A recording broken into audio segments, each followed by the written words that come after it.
Hi everyone, I hope all of you are doing fine. So today we are going to learn about operating system in computer science. So the first question here is, what is an operating system? If we simply want to answer this question, we can say that operating system is an interface between the user and the computer hardware. Now what this means? As we know, we users generally interact with the user applications. आप जितनी भी application हर रोज़ use करते हैं वो सारी user applications हैं, but we know that these user applications run on a basic computer hardware, and we know that computer hardware operates on 0 और 1. ये कोई और लैंग्वेज अंडरस्टैंड नहीं करता है, ये सिर्फ 0 और 1 के ऊपर ही ऑपरेट करता है. और हम ह्यूमंस जनरली इंग्लिश या हिंदी या एनी अदर लैंग्वेज अंडरस्टैंड करते हैं जो हमारे लिए इजी है. तो इसलिए हम डायरेक्टली कंप्यूटर हार्डवेयर के साथ कम्युनिकेट नहीं करते हैं. We interact with the user applications, but the user application and the computer hardware there is a gap. User application को कंप्यूटर हार्डवेयर से अगर कुछ काम करवाना है तो उसको कुछ एक इंटरफेस चाहिए जिसको हमने नाम दे रखा है कि ये ऑपरेटिंग सिस्टम है. अब ऑपरेटिंग सिस्टम क्या करता है, ये यूज़र एप्लीकेशन से रिक्वेस्ट लेता है और कंप्यूटर हार्डवेयर के पास जाता है और काम को डन करवाता है. Now primary goals of an operating system are convenience. What this means, अब हर एक पर्सन को कंप्यूटर यूज़ करना नहीं आता है, उसको कोडिंग करना नहीं आता है. तो यूज़र चाहता है कि मैं एक कंप्यूटर के ऊपर अगर कुछ काम करने बैठूँ तो मेरे को कोई कोड ना लिखना पड़े, मैं सिर्फ सिंपली क्लिक करूँ या टाइप करूँ और मेरा काम हो जाए. तो convenience is easy to use.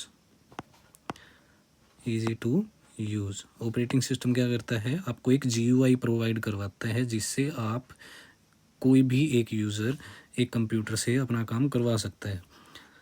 अब सेकेंडरी गोल्स हैं इसके. First goal is efficiency. Efficiency means stability and performance. अब अगर आप किसी कंप्यूटर से कुछ काम करवा रहे हैं तो हम चाहते हैं कि वो एक लिमिटेड टाइम के अंदर आपको एक अच्छा काम करके दे, जिसको हम बोलते हैं कि परफॉर्मेंस. एक सिस्टम की परफॉर्मेंस कैसी है. सेकंड है resource allocation. Resource allocations means ये आपको रिसोर्स अलोकेट करवाता है. अब रिसोर्स दो टाइप के हो सकते हैं. First one is hardware and second one is software. Hardware के अंदर आपकी डिवाइसेस हैं, आपकी मेमोरीज हैं, एंड सॉफ्टवेयर के अंदर आपकी फाइल्स एंड डायरेक्टरीज हैं. Now there are several types of operating system. First operating system that we will discuss about is batch operating system. Now think of old times when the first operating system came. It was very simple, it was very easy to use. Now let's hear a story. When the first time the computer came, the size of these computers were very big and it was very costly to afford. मान के चलो आपकी university है, ये आपकी university है. अब इसके अंदर एक ही कंप्यूटर है और उस टाइम पे सबको कंप्यूटर यूज़ करना नहीं आता था. कोई एक ऑपरेटर होता था जो इस कंप्यूटर को ऑपरेट करता था. अब पूरी यूनिवर्सिटी के अंदर जितनी भी फैकल्टीज़ हैं, स्टूडेंट हैं, वो सब क्या करते थे, अपनी जॉब ला के इस एक ऑपरेटर के पास वो सारी जॉब्स को वो सबमिट कर देते थे और वेट करते थे कि कब उनकी जॉब का आउटपुट आएगा. नाउ ये ऑपरेटर क्या करता था, ये ऑपरेटर जॉब्स को एक ग्रुप्स के अंदर डिवाइड कर देता था. अब ये कैसे डिवाइड करता था, किस बेसिस पे ये ग्रुप बनाता था. It is a very simple definition. ये ग्रुप्स बनाता था ऑन द रिक्वायरमेंट बेसिस पे. रिक्वायरमेंट बेसिस मीन्स मान के चलो दो जॉब्स हैं, फर्स्ट एंड सेकंड, मान के चलो तीन जॉब्स हैं. अब इन जो दो जॉब्स हैं इनका प्राइमरी गोल था प्लस करवाना और इसका था माइनस करवाना. फॉर एग्जांपल प्लस करवाना और माइनस करवाना. अब ये ऑपरेटर क्या करता था, इन दो जॉब्स को जो प्लस करवाने आई थी इनको एक बैच के अंदर डाल देते था. मान के चलो बैच 1 है और ये है आपका बैच 2. अब इसने क्या किया, रिक्वायरमेंट के बेसिस पे, सिमिलैरिटी के बेसिस पे इसने दो बैच बना दिए. अब ये इनको ऑपरेट करवाएगा और फिर आपको आउटपुट देगा. अब चलिए इसको समझ लेते हैं एक बार. मान के चले आपके पास जॉब 1 है, जॉब 2 है और अदर सारी जॉब्स हैं. अब आपने बैच क्रिएट कर दिए हैं बेस ऑन द रिक्वायरमेंट। अब सबसे पहले एक जॉब गई सीपीयू के पास, जॉब 1। अब ये कुछ ऑपरेशन करवा रही थी, इसने कुछ टाइम लिया, सीपीयू टाइम लिया, उसके बाद इसको कुछ इनपुट आउटपुट करवाना था, तो ये इनपुट आउटपुट के पास रिक्वेस्ट करती है और ये इनपुट आउटपुट अपना परफॉर्म करवाने लगती है। अब इस टाइम पे क्या है, आपका सीपीयू आइडल है। सीपीयू आइडल है, सीपीयू कुछ काम नहीं कर रहा है, तो सीपीयू का जो टाइम था वो वेस्ट हो रहा है। अब जॉब नंबर 2 आ सकती थी बट नहीं आई। क्यों नहीं आई, यही एक इसका डिसएडवांटेज है।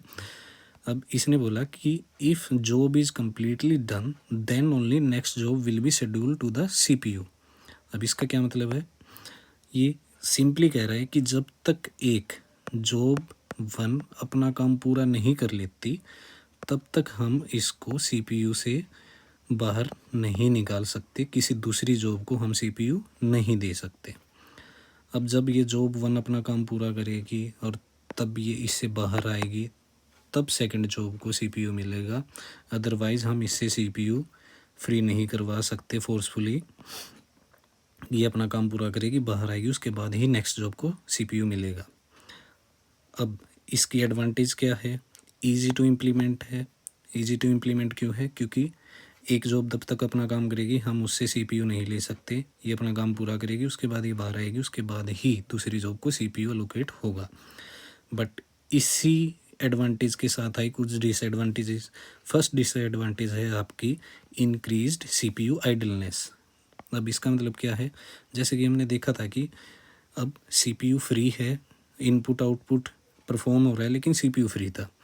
अगर हम चाहते तो दूसरी जॉब को सीपीयू दे सकते थे, बट ऐसा नहीं हुआ, क्योंकि ये सिंपली कहता है कि जब तक एक जॉब अपना काम पूरा नहीं करेगी तब तक नेक्स्ट जॉब को सीपीयू नहीं मिलेगा। तो इससे क्या हुआ, जो आपका सीपीयू का आइडल टाइम था वो इंक्रीज हो गया। जैसे ही सीपीयू आइडल हुआ, इसके साथ क्या होगा, आपका सीपीयू की जो थ्रूपुट थी वो कम होगी। थ्रूपुट का मतलब क्या है कि the number of jobs completed for unit time. आपने कितने टाइम के अंदर कितनी जॉब्स को कंप्लीट किया, वो है आपकी थ्रूपुट। जितनी ज़्यादा जॉब्स आप कम टाइम के अंदर कंप्लीट करोगे उतनी ही थ्रूपुट आपकी इंक्रीज होगी। On the other hand, if you are completing less jobs in more time then your throughput become low. अब कोई भी प्रोसेस एक सीपीयू के अंदर आता है तो उसके 2 टाइम्स होते हैं। पहला है आपका सीपीयू टाइम और सेकंड है आपका आईओ टाइम। सीपीयू टाइम का मतलब है कि एक पर्टिकुलर जॉब सीपीयू के पास कितना टाइम स्पेंड करेगी, उसका है ये सीपीयू टाइम। आईओ का टाइम मतलब है कि जो आपका जॉब है वो कितना टाइम अलोकेट करेगी इनपुट आउटपुट परफॉर्म करवाने में। अब ये ज़रूरी नहीं है कि हर जॉब के पास दोनों ही टाइम हो। ऐसी भी जॉब्स हो सकती हैं जिनको सिर्फ सीपीयू टाइम ही चाहिए, ऐसी भी जॉब्स हो सकती हैं जिनको सिर्फ आईओ टाइम चाहिए। लेकिन हम मान के चलते हैं कि जो जनरली एक जॉब होती है वो दोनों टाइम लेके आती है। अब बैच ऑपरेटिंग सिस्टम सिंपल है। I hope all of you have understand this concept, so we will continue from next lecture.